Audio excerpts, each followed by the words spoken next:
Hello there. Today, I'd like to take you on an ASMR adventure into the colourful world of a classic Hollywood musical, Singin' in the Rain. This fabulous film was made in 1952, and it stars Gene Kelly, Debbie Reynolds, Donald O'Connor, and Gene Hagen. Since it was first released, it's become a legend in the filmmaking world, and it regularly features in lists of the greatest musicals of all time and the greatest films of all time. So in this talk, I'm going to tell you a little bit about how the film was made, the history behind it, the legends that are associated with it, although many of them aren't actually true. And I'm also going to discuss why I, like so many other people, think that Singin' in the Rain is one of the most wonderful films ever made. As usual, there'll be some images on the accompanying slideshow for you to look at, if you so wish. But there's no need for you to look at them if you don't want to. If you prefer, you can just close your eyes, relax, and let my voice guide you. So, welcome to the colourful world of Singin' in the Rain. The story of this film begins with its producer, Arthur Freed, who was originally a vaudeville performer and songwriter. In 1928, he went to work at the MGM studios as a lyricist, and by the late 1930s, he'd also begun to work on the producing side of the film industry.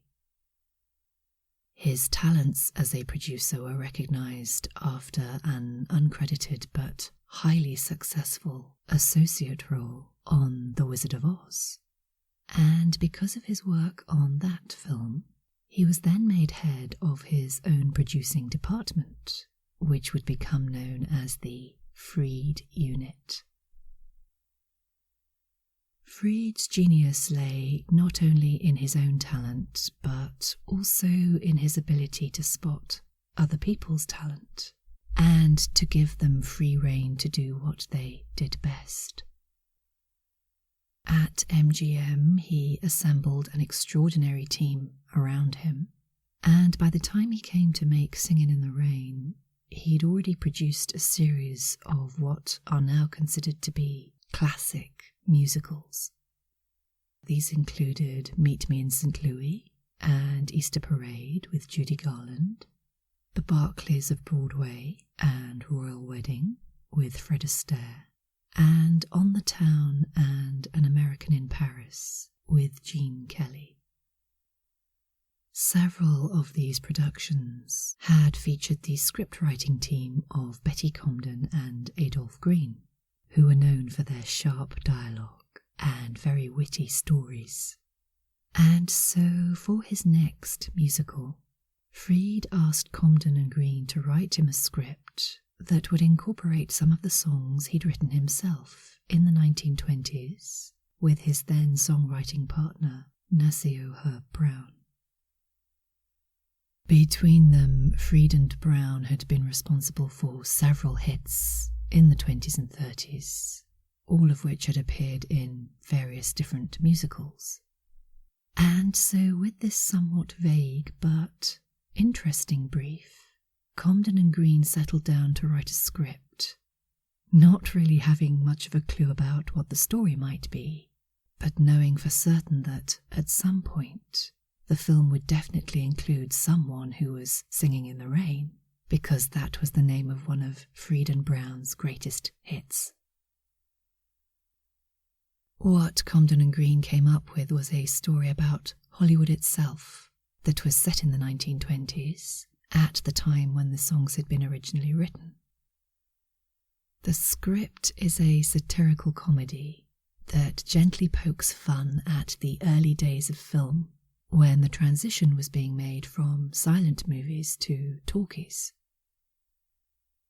Comden and Green drew upon actual stories and anecdotes from Hollywood industry insiders who had been there at the time of that transition and could remember just how awkward and bumpy it had been.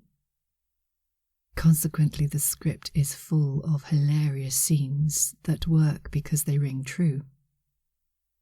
Comden and Green's dialogue fizzes with energy, wit, and quippy one-liners that lift it well above the well-worn sentiments of many average musicals. In fact, I think the script is one of the reasons why Singin' in the Rain has become such a classic film. People today talk about its wonderful performances and its dazzling Technicolor style, and it is an amazing film for those reasons. But it does also have the most outstandingly funny and clever script. And for me, the verve and vibrancy of that screenplay gives the film the structure upon which all the other marvellous elements of singing and dancing and acting were built so beautifully. Directing duties for the film were to be shared between two Hollywood musical legends, Gene Kelly and Stanley Donen. Kelly is of course famous for his gorgeous performances in front of the camera, but he was also a talented director. He directed most of his own dance sequences, and he had a fantastic ability to be able to visualize what would work on screen. Donen, meanwhile, also had a dance background. In fact, he'd known Gene Kelly from his early days of being in the chorus line on Broadway, and he'd begun in the film industry by assisting Kelly with the choreography and direction in several of Kelly's earlier film routines, including, if you know it, the iconic scene from the film Anchors Aweigh, where Gene Kelly dances side by side with Jerry Mouse, the animated mouse from the Tom and Jerry cartoons. Arthur Freed gave Donen his big break as a fully fledged film director, and that had resulted in the wonderfully funny and gleeful 1949 musical On the Town, which he'd co-directed with Gene Kelly and which had starred Kelly and Frank Sinatra. Donen had then directed Royal Wedding, which starred Fred Astaire and which is famous for including another iconic piece of Hollywood history, a dance routine that accompanies the song You're All the World to Me, which sees Astaire defying gravity and dancing on the walls and ceiling of his hotel room. For Singin' in the Rain, Donen reunited with Gene Kelly, and the pair of them directed the film together, mainly with Kelly being in charge of the dance routines and Donen directing the acting sequences that made up the rest of the film. They were assisted in their joint vision for the production by some of the most brilliant artistic talent that MGM had to offer: the cinematographer Harold Rosson, the art director Cedric Gibbons, and the costume designer Walter Plunkett. All three of these men were legends in their own fields, and between them they were responsible for the fabulous Technicolor, the stylish sets, and the gorgeous costumes that are on show in Singin' in the Rain, and which give the film so much of its unmistakable sense of style. The other key players in the team that would make Singin' in the Rain such a wonderful film were, of course, the cast. Gene Kelly was always slated to be the leading man, but his original comic sidekick was supposed to be Oscar Levant, who had fulfilled the same role in An American in Paris, which Kelly and Freed had just finished shooting. Freed wanted to repeat the partnership because he felt that Levant's dry, caustic characterization in An American in Paris had created a great on-screen contrast with Gene Kelly's more dynamic persona. However, Stanley Donen felt quite strongly that the role should be taken by someone who could dance, and that led to Donald O'Connor being chosen for the role. O'Connor was famous at the time for a series of film comedies he'd made with a talking mule called Francis. But he'd actually been born into a vaudeville family, and he'd consequently been singing and dancing since he was a child. This casting choice turned out to be inspired. Rather than providing Gene Kelly with a cynical and dour sidekick, the fresh-faced Donald O'Connor brought something completely different to the role by being even more energetic and more enthusiastic than Kelly himself. This worked really well because it contrasted with Kelly in a completely different way. It made him seem even more urbane and more elegant, even than was usual. And O'Connor's performances, his fantastic dancing, and his great comic timing raised the overall energy of the film and gave it a quality of infectious elation. O'Connor was also able to match Kelly more or less with his dancing. He was apparently in awe of Kelly's talent and was determined when they first met to learn everything that he could from him.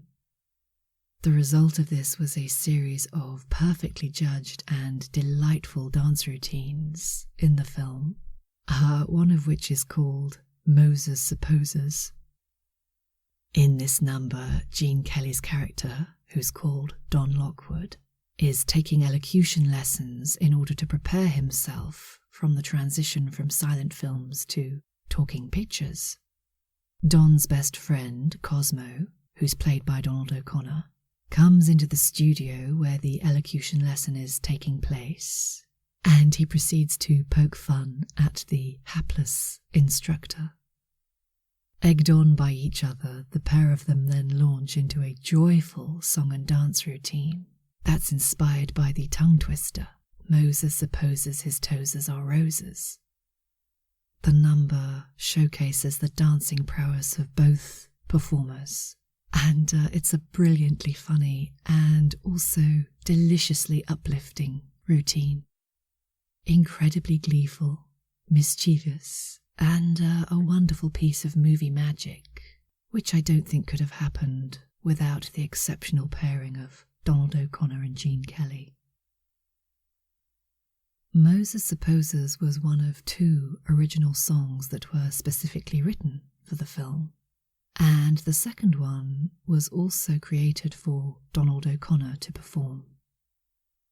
O'Connor himself was a highly skilled improvisational comic, and while the film was being shot, he took to amusing the film crew in between takes with some of the routines and shtick that he'd grown up with during his vaudeville days. Realising what a wonderful routine they'd make for the film, Gene Kelly asked his on-set assistants to write down everything that O'Connor was doing, and he then choreographed a brilliant number that was based on all of O'Connor's clowning, and that would allow him to showcase all of his off-camera antics in an on-screen routine.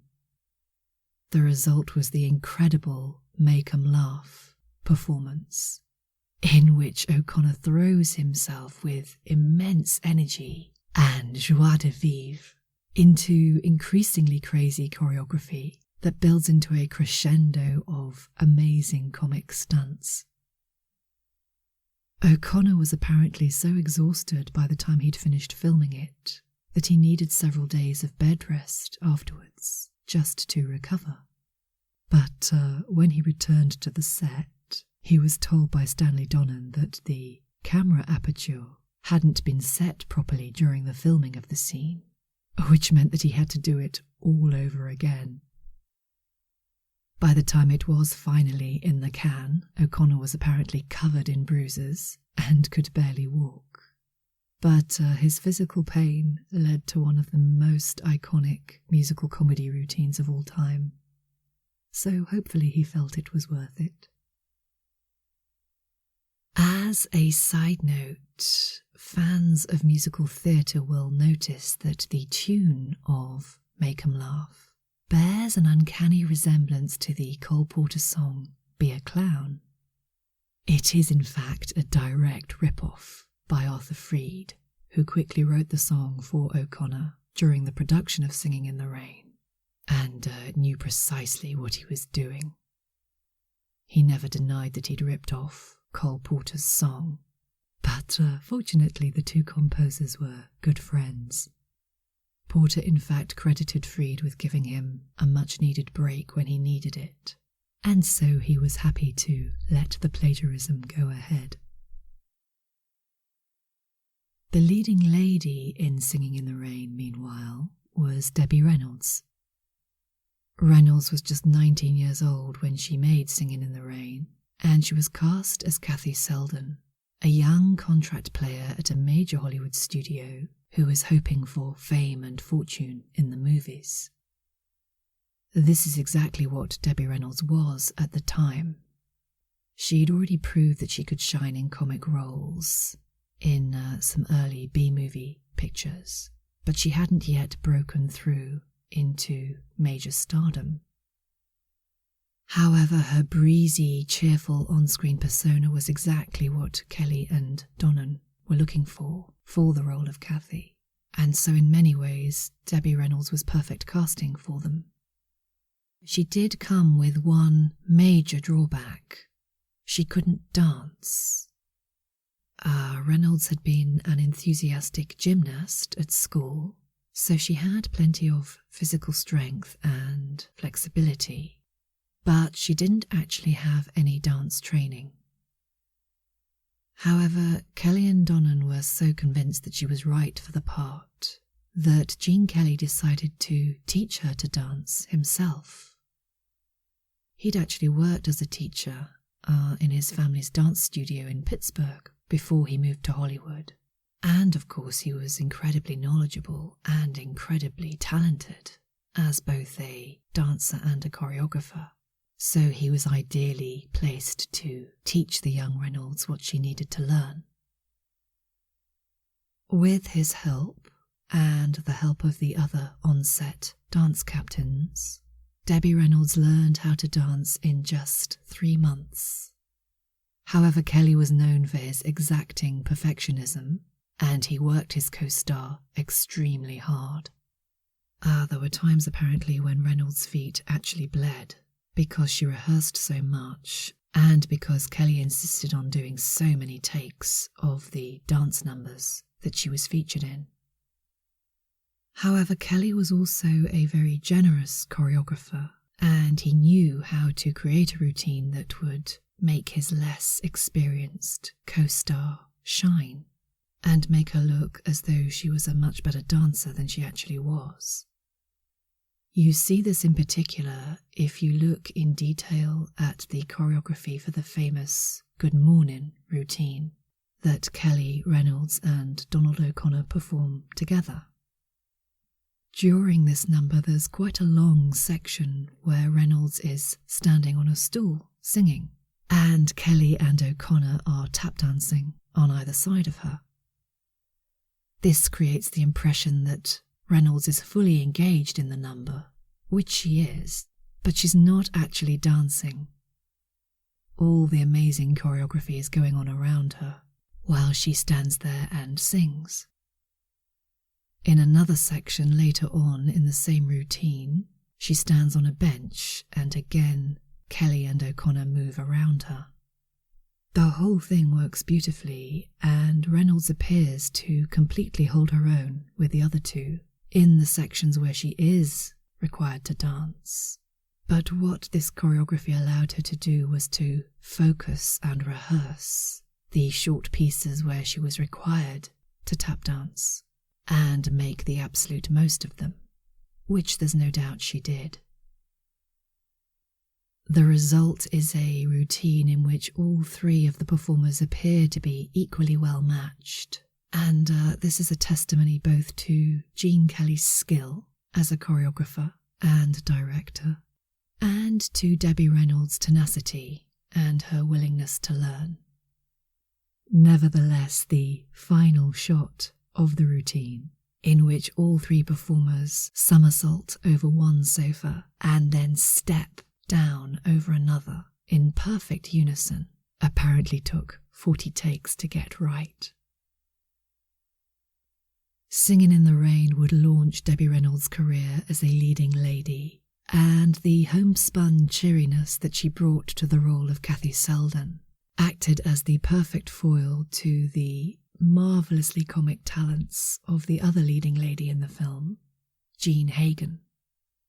Hagen plays the character of Lena Lamont, a glamorous platinum blonde movie star of the silent era, who is the leading lady to Don Lockwood, the character played by Gene Kelly. At the beginning of the film, Lockwood and Lamont are a huge box office draw. They make film after film together, and the studio's publicity team has cooked up a fake rumour about the pair of them being engaged off-screen as well. This is a publicity stunt because in reality, Don Lockwood can't stand his co-star. Although she's very beautiful, Lena is something of a schemer, but she's very happy to go along with the false rumours of her engagement and seems to want them to turn into reality. So she becomes very jealous when Don Lockwood falls for the ingenue, Kathy Selden, played by Debbie Reynolds, and she begins scheming to bring about Kathy's downfall. However, Lena Lamont also has problems adjusting to talking pictures, because while she looks gorgeous on screen, the illusion of perfection is shattered once she starts talking, and reveals that she has a very squeaky and heavily accented Brooklyn voice. While her co-star Don Lockwood is also having to adjust to the new innovation of talking pictures, Lena isn't able to make the transition as successfully, and after elocution lessons prove entirely fruitless, Kathy Selden agrees to dub Lena's voice in order to save the next Lockwood and Lamont picture that's due to come out, which is called The Dueling Cavalier. When Lena discovers that Kathy has dubbed her voice, she's furious to begin with. But then she realises that this is actually a very good thing. And so she tries to convince the head of the studio to keep Kathy exclusively for dubbing Lena's voice in all of her future films. Needless to say, this dastardly plot is an attempt to not only keep her own career going, but also to finish off Kathy's and stop her from becoming a star in her own right. However, Lena's schemes are thwarted by the final reel of the story, when Kathy is revealed as the real singing star of the film, and everybody, apart from Lena, lives happily ever after. However, before the film reaches its happy conclusion, there are some hilariously funny moments when Lena is doing her best both to thwart Kathy's romance with Don and also to make her own adjustment into the world of talking pictures. Jean Hagen was perfectly cast in this role because she was an incredibly talented comedian, and she performs Lena with just the right combination of diva-ish narcissism and screwball comic charm. I would say, in fact, that she manages to steal every scene that she's in. Gene Kelly later commented that Jean Hagen was the glue that held the movie together, and she certainly puts in a stellar and unforgettable performance as Lena Lamont. She also helped out the production in a more practical way, because in a weird twist of fate, she actually ended up dubbing Debbie Reynolds' voice at one point in the film. This is incredibly ironic, of course, because in the plotline of the script, Reynolds' character is dubbing the voice of Jean Hagen's character. But in reality, there was one scene in the film where the studio bosses didn't think Debbie Reynolds' voice was rich or mellow enough to sound like a convincing dub. And so Hagen stepped in and dubbed the dialogue herself. This means you end up with an incredibly meta situation where Jean Hagen is dubbing Debbie Reynolds, who in the film is pretending to dub Jean Hagen. So the reality is actually an exact reversal of what's happening in the film, which is one of those strange and rather ironic details that could only happen in Hollywood. Debbie Reynolds also had to have 2 of her songs dubbed, not by Gene Hagen, but by the professional singer Betty Noyes. But in another and somewhat sadder case of life imitating art, Noyes wasn't credited for her singing role in the film.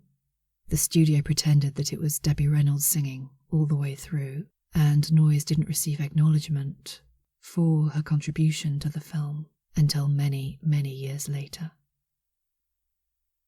The final member of the main cast quartet for Singin In The Rain was, of course, Gene Kelly. And where do I begin to talk about him? He was already a huge star by the time he started work on the film, and it's impossible, I think, to overstate the role he played in the success of Singin In The Rain and in the success of the entire Freed Unit musical era at MGM. Kelly was just a true star in every sense of the word. He lit up the screen with his charisma, his elegance, and above all, his superb dancing. Like Fred Astaire, he was a true artist, and he took his work as a dancer and a choreographer very seriously.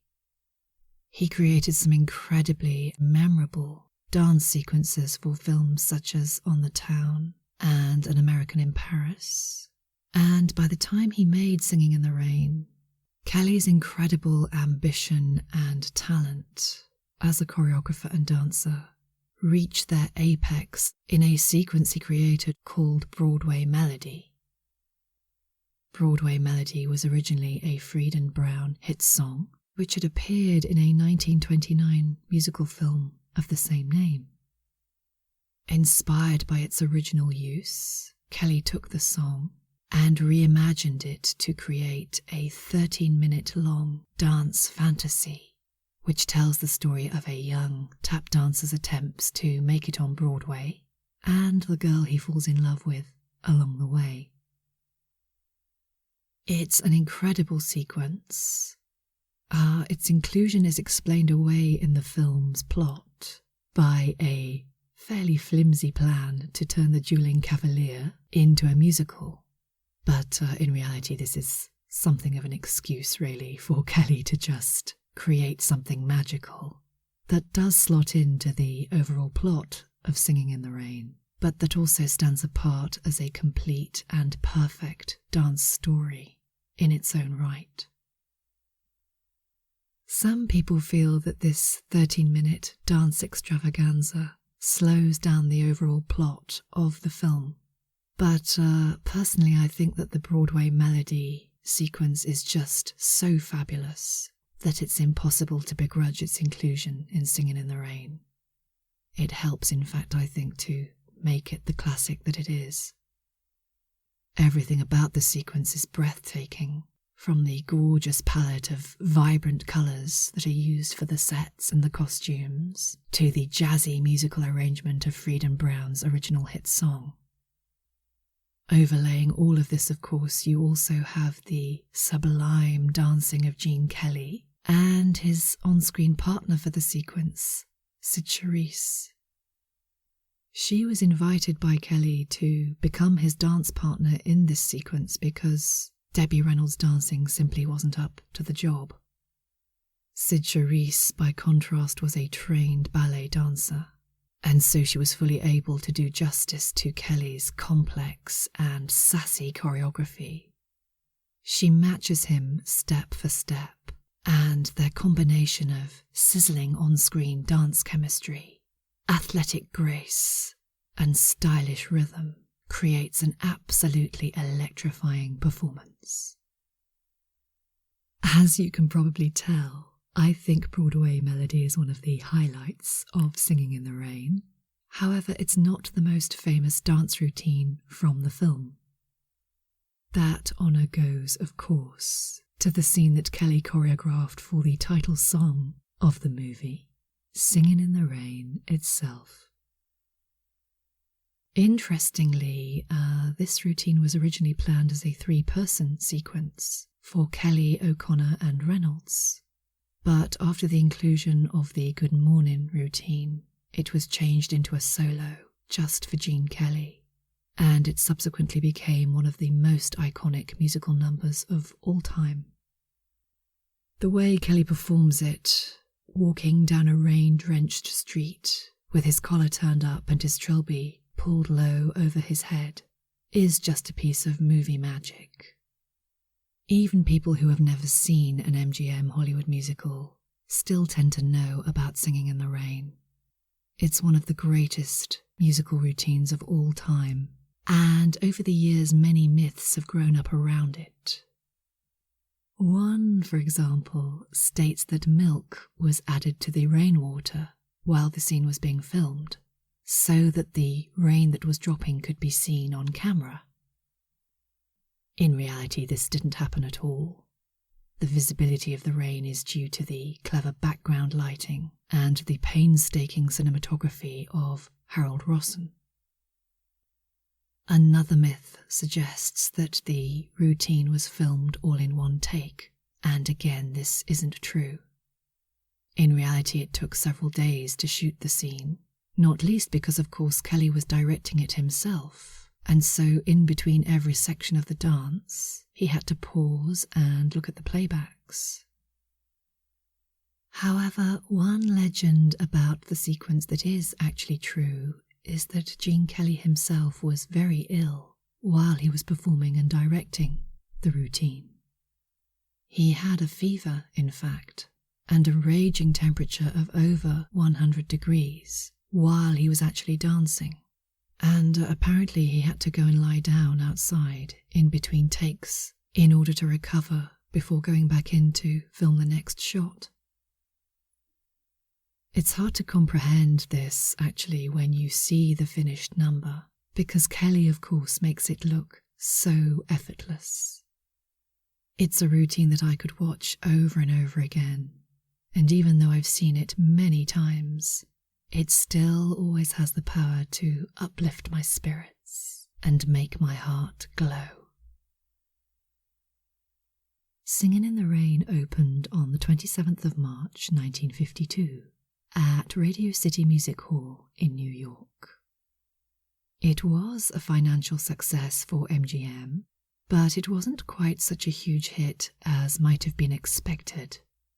It barely scraped into the list of top 10 highest grossing films for 1952, and its critical reception was somewhat mixed. Some reviewers praised it, but others called it contrived, and while Donald O'Connor received a Golden Globe for Best Actor in a Musical or Comedy, the film didn't receive any Oscars at all. It was given 2 nominations, one for Best Original Score and one for Jean Hagen's performance as Best Supporting Actress, but it didn't win either of these categories. Nevertheless, Singin' in the Rain has become an undoubted cinema classic. It's beloved by both the general public and film industry creatives, and I don't think there's a single greatest films of all time list that doesn't feature it somewhere. It's been copied, adapted, and parodied many times since its original release, and in recent years it's also been transformed into an entertaining stage show. However, for me personally, nothing compares with the original film, which today remains just as funny, just as thrilling, just as exhilarating, and just as inspiring as it was when it was released. It's a pure piece of movie magic. That brings me to the end of this talk about Singing in the Rain, and I do hope you've enjoyed exploring this wonderful film with me. I hope too that you can join me again soon for another ASMR adventure. And until then, thank you for your company. Goodbye.